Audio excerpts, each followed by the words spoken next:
right, welcome. This is What's Cooking with YoDesh. I'm Saachin, your host today. I'm going to teach you a very simple yet very exciting recipe called Bhurji, which is scrambled eggs in India. And the recipe exactly is called Sexy Bhurji, a recipe which I learned during my undergrad days in India. It's got a special element to it, which is called garlic. Not very usual in Bhurji, and this will be the element making it sexy. So let's roll over the ingredients we need for this. Of course, scrambled eggs, the Bhurji, we need the eggs, some tomatoes, cilantro, green pepper, garlic, as I said, the special ingredient, onions, paprika for the color, and some oil. So let's start up here again. What we have is the oil. We make sure that the gas is on at around low to medium high heat. And around this one, add about, I would say, 4 to 5 tablespoons of oil. I do have a very good measuring hand, so I don't need to measure it. So don't feel bad if you can't do the same, but this is how I roll. Then we need the onions and the peppers. For the peppers, what I do is always get rid of the seeds, because seeds is something which is not the best part of it, even though it's the spiciest part. It's not something which gives the flavor. The flavor is what we need, and we get it from the skin of the peppers itself. So I'm just going to de-seed them, all 3 of them, and just finally chop them in the oil.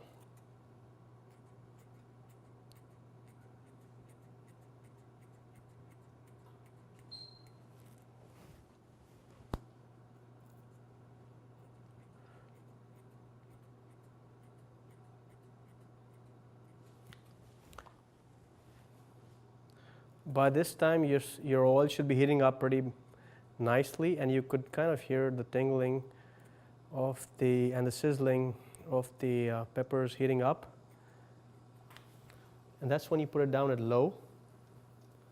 So you have the other main ingredient, which is the onions, ready as well.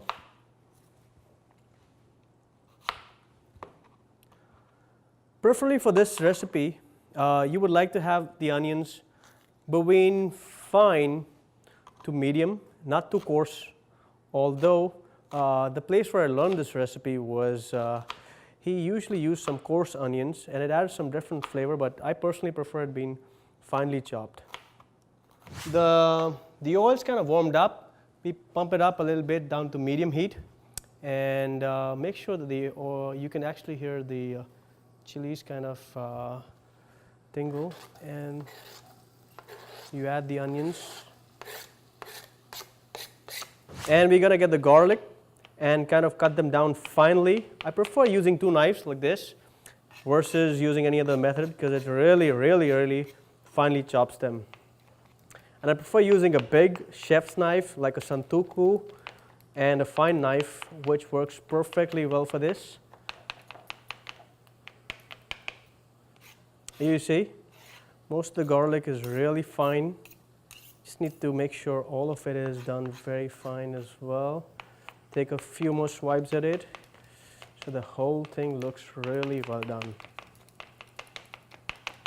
There you go, quick, fast and easy.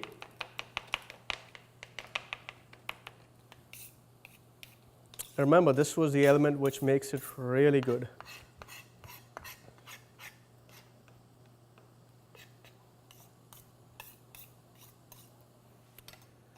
And stir the onions a little bit so they don't burn out. And meanwhile, start chopping your tomatoes as well. The tomatoes, I prefer them a little coarse, unlike the onions, which needs a lot more flavor. And tomatoes, you just need them to thin down and spread the flavor, and add some liquid so the onions and the rest of the ingredients don't dry up. So this is how coarse I would keep them. And all you need to do now is just stir the onions back up.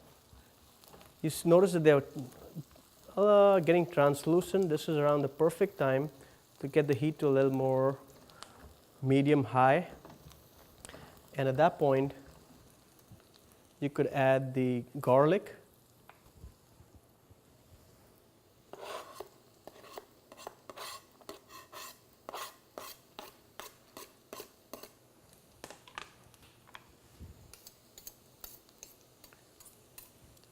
Make sure it's stirred down again very well.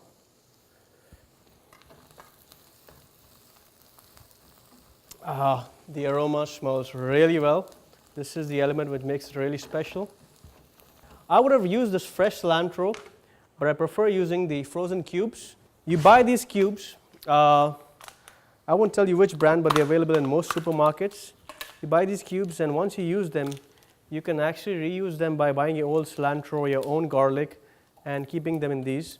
And the useworthiness and the value is just amazing, because you don't have to make sure you have fresh ingredients anytime, because you have harvested the fresh ingredients in a frozen form for your own setting.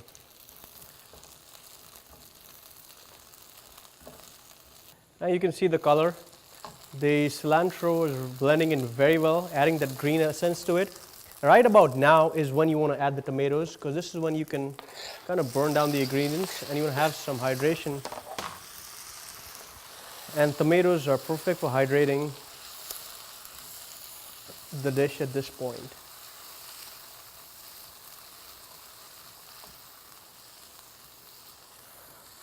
For color, since we already had the green, I love paprika, and at this point, since we just had the green chilies, red paprika adds a different element to it. And don't worry, you can add a lot of it because it's just color. Of course, for the faint-hearted, it would mean a little too much, but for me, it's just adding color and flavor. Once we have the paprika in there, just shake it all about. Make sure you're at medium heat, not too high, not too low, because what you want to do is make sure that the tomato breaks down and hydrates the whole recipe. Unfortunately, at this day and age, we don't have aromas in cameras and videos, so otherwise you would be as enticed as myself to be getting into sitting down and eat. So this is the consistency that we need, and hereafter what we do is put it down on low and make sure we have the eggs nearby and crack them in one by one. So number one, number two, 3,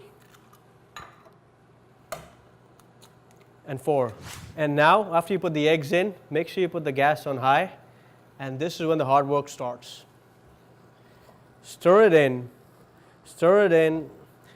and make sure the yolk breaks in very well, evenly, and spreads out all over the place. This is one of the reasons why I love this big spatula, is it helps me cook this really well. I don't have to go around taking different swipes at the whole thing, and one swipe and you got the whole thing moving around the place.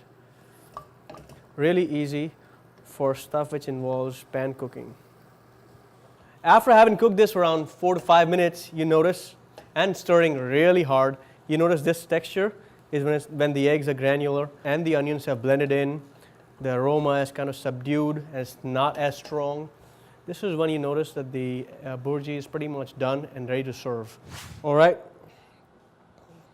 Steamy and nice, flavorful. And before the pan actually cools down, what you want to do is, as long as it's on high heat, make sure you get some bread and cut it down into half. I would recommend a pav, but I'm not sure if a pav is available or not. Sometime later we'll discuss how to make pav in your house. For now, I would suggest getting a roll of bread, more like a dinner roll or just a regular roll, and put it back on medium heat and heat it about for a minute or two till you notice the inside of the bread blackening up, because you want to get that flavor and a little bit of a burnt flavor, just a little bit, not too much, and soak up as much of the flavor the bread can. See that? A little darkened up, that's perfect. You want it to be a little dark, that's it. The flavor's in there, the color's in there. Flip it back in, get the next one in. Now you got the bread going. All you do is take some cilantro, finely chopped, and just garnish it with it.